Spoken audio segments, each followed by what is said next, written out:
you ever feel like your mind controls you instead of the other way around? In today's world, distractions and stress are constant. We find ourselves reacting to situations impulsively, and that lack of control leads to suffering. But what if you could learn how to control your mind in every situation, no matter how difficult? Buddhist teachings give us powerful tools to do just that. In this video, I'll show you how Buddhist monks have mastered their minds and how you can apply these techniques to your life starting today. Welcome to Buddhism on Life, where we explore the timeless wisdom of Buddha and how you can apply it to modern life. In this video, you'll learn specific strategies drawn from Buddhist teachings that will help you quiet your thoughts, find calm in chaos, and take back control of your mind. By the end, you'll have practical tools you can use immediately to handle stress, anger, and distractions with a peaceful mind. I'll also share a special meditation technique used by Buddhist monks that can dramatically increase your focus and calmness. So stick around, because this knowledge could be life-changing for you. 1. Understanding the Buddhist perspective on the mind. The mind is the source of suffering and peace. In Buddhism, the mind is seen as both the source of suffering and the key to liberation. The Buddha taught that uncontrolled thoughts lead to suffering because they cause us to react emotionally to external situations. But when we train our minds, we can experience peace, even in the face of difficulty. Analogy: think of your mind as a garden. If you leave it untended, weeds, negative thoughts, attachments, anger will take over. But if you cultivate mindfulness and awareness, you can remove those weeds and allow flowers, peace, wisdom, and calm to flourish. Mindfulness as the foundation of control. Buddha emphasized the practice of mindfulness, or sati, which means being fully aware of the present moment. Mindfulness allows you to observe your thoughts without being carried away by them. This observation helps you understand the true nature of your mind, impermanent and ever-changing.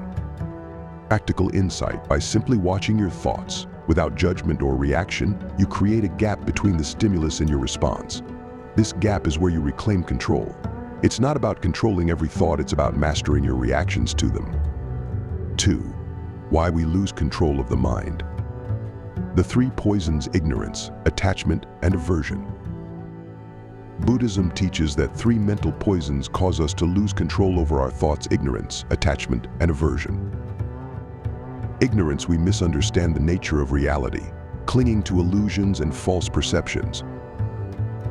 Attachment: we become overly attached to people, things, or outcomes, causing anxiety and fear of loss. Aversion: we push away what we dislike, leading to anger, frustration, and suffering. Relating to everyday life. Let's look at some everyday examples. Say you're in a conversation and someone criticizes you. Ignorance makes you believe that this criticism defines you.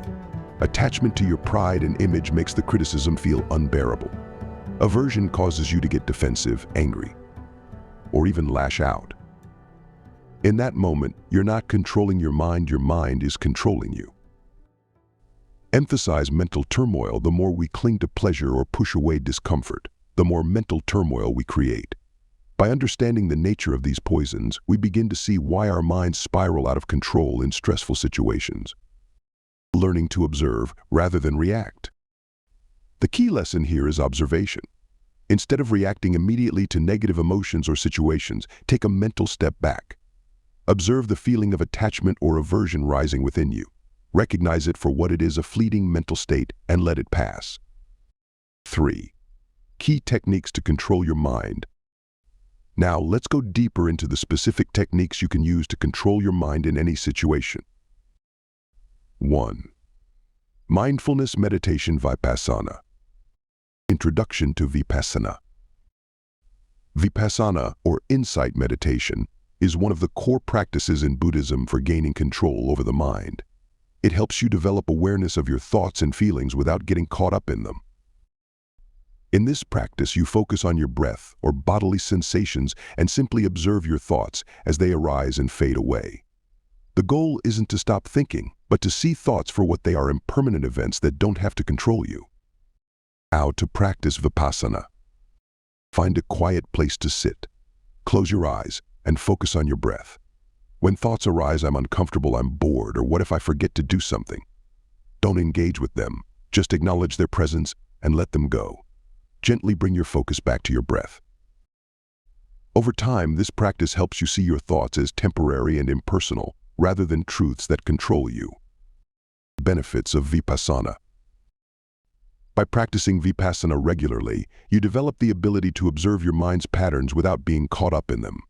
When stressful situations arise, you can stay centered and respond from a place of calm, rather than being swept away by emotion. 2. Non-attachment, letting go. Understanding non-attachment. Buddha taught that much of our suffering comes from attachment, whether it's to material things, relationships, or even ideas. When we cling to things that are impermanent, we inevitably experience disappointment or loss. The practice of non-attachment doesn't mean we stop caring about people or things. It means we understand that nothing is permanent, and we don't let that impermanence cause suffering. Real-life application. Think about a time when you were attached to a particular outcome, like getting a promotion at work.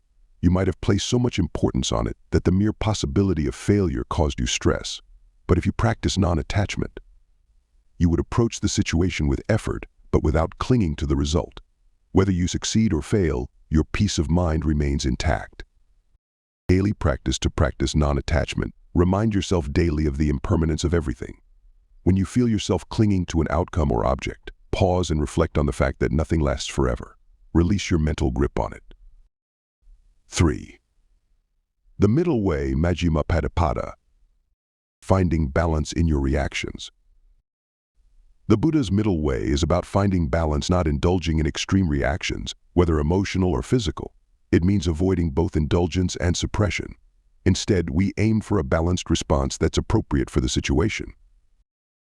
For instance, if someone insults you, the extremes would be to either lash out in anger or suppress your feelings completely. The middle way would be to acknowledge the hurt without letting it control you, and to respond with understanding instead of aggression. Practice of balance in everyday life. To practice the middle way, observe how you react to difficult situations. Are you swinging between extremes, either giving into your emotions or repressing them? Try to find a balanced response that neither overindulges nor completely avoids your feelings.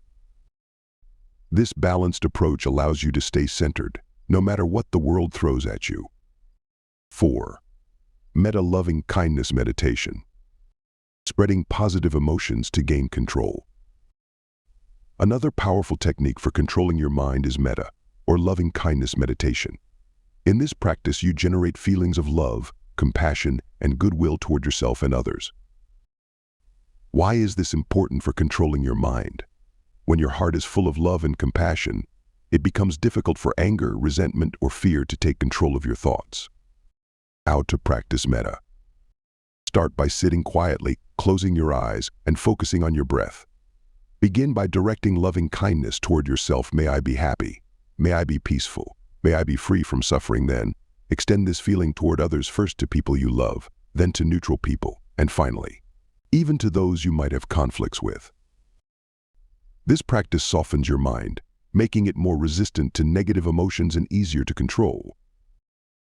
To summarize, we've explored several key techniques from Buddhism that can help you control your mind: mindfulness meditation, non-attachment, the middle way, and loving kindness meditation. These practices take time, but with consistency, you'll notice a profound shift in how you react to situations. So today we covered how mindfulness, non-attachment, and the middle way can help you control your mind in every situation. These are practices that take time, but the more you apply them, the more mental control you'll gain. Now, I'd love to hear from you. What technique resonated with you the most? Leave a comment below and share your thoughts. If you found value in this video, don't forget to like and subscribe to Buddhism on Life. We explore Buddhist teachings every week to help you live a peaceful, mindful life. Remember, controlling your mind is the first step toward mastering your life. Thanks for watching.